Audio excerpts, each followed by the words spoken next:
Monsieur Guillaume, Bonjour. bonjour. Aura médical à la Polytechnique, je révise mes notes.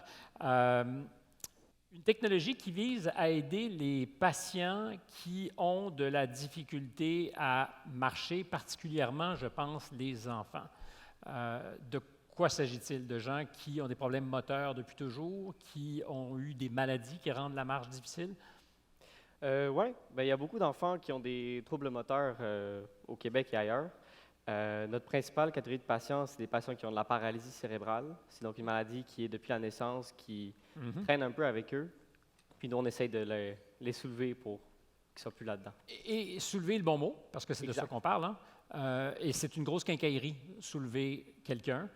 Ça demande des services, ça demande souvent des infrastructures, et c'est là que vous essayez de vous placer un peu entre les deux en disant est-ce qu'on pourrait rendre ça plus souple?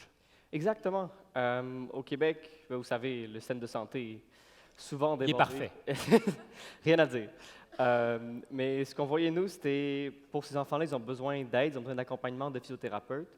Puis on se demandait si c'était possible de répliquer ça avec un outil, comme démultiplier les efforts humains, ramener ça à la maison pour aller en dehors des contraintes de simplement ajouter plus de personnel au système.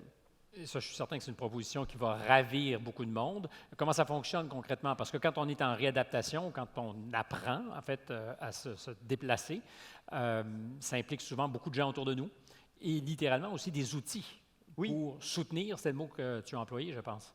exact. Il y a des outils actuels qui permettent de marcher à la maison, mais ce que nous, on veut faire, c'est ramener les mains du physiothérapeute. Donc, une des thérapies principales, c'est de juste tenir l'enfant pendant qu'il marche. Ils ne peuvent pas marcher tout seuls, mais avec l'aide un peu, ils peuvent marcher.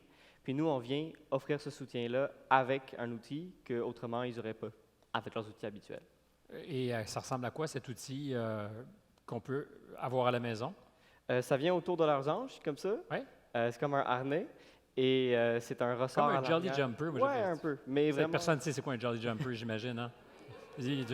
Ouais, c'est ça. Tous les vieux de la salle connaissent ça. C'est ça.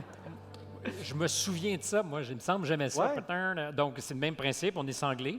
C'est ça, mais le Jolly Jumper, ça ne fonctionne pas en fait pour aider à mieux marcher. Non, Mais ce que nous, on veut, c'est vraiment amener la force j'avais compris qu'il faut ça. Juste- pour ça.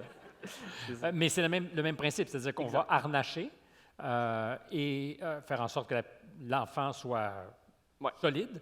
Est-ce que vous pouvez, à distance, suivre les progrès?